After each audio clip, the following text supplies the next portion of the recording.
Pakistan Peoples Party Gulf Middle East اور overseas Pakistan united forum کی جانب سے گورنر پنجاب سردار سلیم حیدر کے اعزاز میں عشائیہ تقریب کی صدارت میاں منیر ہنس جبکہ نظامت ملک اسلم نے اپنے مخصوص انداز میں کی۔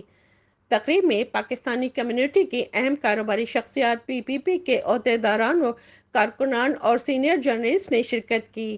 اس ایونٹ کی خاص بات اہم شخصیات اور سینئر جرنلسٹ کو گورنر پنجاب کے ہاتھوں شیلڈز اور سووینئرز پیش کی گئی۔ اس موقع پر گورنر پنجاب میاں منیر ہنس اور ملک اسلم نے یو اے ای جرنلسٹ کی صحافتی خدمات کو شاندار الفاظ میں خراج تحسین پیش کیا۔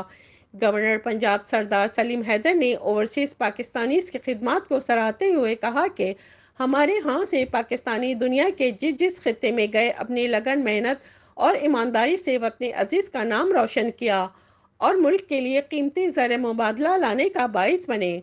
ہم صدر آصف علی زرداری اور بلاول بھٹو زرداری کی ہدایت کی روشنی میں اوورسیز پاکستانیز کے مسائل ترجیحی بنیادوں پر حل کریں گے۔ ہال میں موجود پی پی پی کے کارکنان اور ایک زرداری سب پر بھاری اور جیے بلاول بھٹو زرداری کے نعرے لگاتے رہے۔ کیمرہ ٹیم کے ساتھ شبانہ خان، امارات نیوز، دبئی۔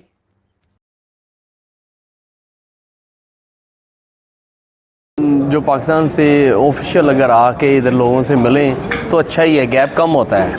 باقی کام کمپلیٹ ہونے یا نہ کم وہ تو علیحدہ بات ہے، لیکن اوور حال ملنا اچھا ہے، ملنا جلنا سوشلی پاکستان کی جو بھی گورنمنٹ کے آفیشیلز ہیں آئیں ادھر ملتے ہیں، it's both ways better. Pakistani لوگوں کو ایز اے سوسائٹی کو بھی اپنے کام صحیح کرنے چاہیے جس سے یہ سچویشن خرابی پیدا نہ ہو۔ اوورسیز پاکستانیز یہاں سب کٹھے ہوئے ہیں، گورنر پنجاب تشریف لے کر آئے ہیں اور انہوں نے کہا ہے کہ پاکستانی کو جو بھی پرابلم ہے، مسائل ہیں، ان کو انشاءاللہ ہم اوورسیز کے مسائل کو حل کریں گے۔ تو ہم ان کے مشکور ہیں، امید رکھتے ہیں جو انہوں نے کہا اس پہ عمل کرنے کی کوشش کریں گے اور انشاءاللہ تعالیٰ یہ جو آج کی تقریب ہے اس کے نتائج آنے کی امید رکھتے ہیں۔ جتنے بھی انہوں نے وعدے کیے وہ سب پورے ہوں گے، لیکن پاکستان پیپلز پارٹی کی حکومت نہیں ہے۔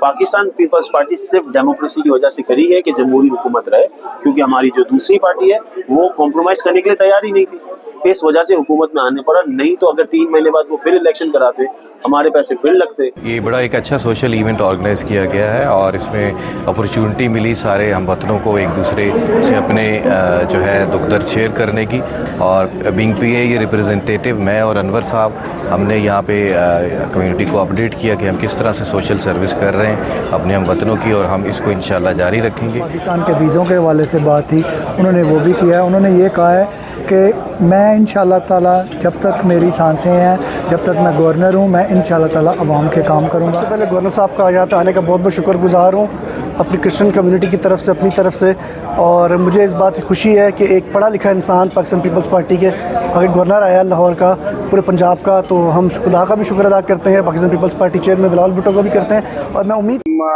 آج گورنر سردار سلیم حیدر صاحب یہاں میں تشریف لائے ہیں اوورسیز پاکستانیوں کے درمیان میں، تو ہم پوری کمیونٹی نے ان کو ویلکم کیا ہے اور بہت خوشی ہوئی ہے۔ اس کے بعد ہم شکر گزار ہیں میاں منیر ہنس صاحب کے کہ انہوں نے بینگ پیپلز پارٹی ہم سب کو اکٹھے رکھا ہوا ہے۔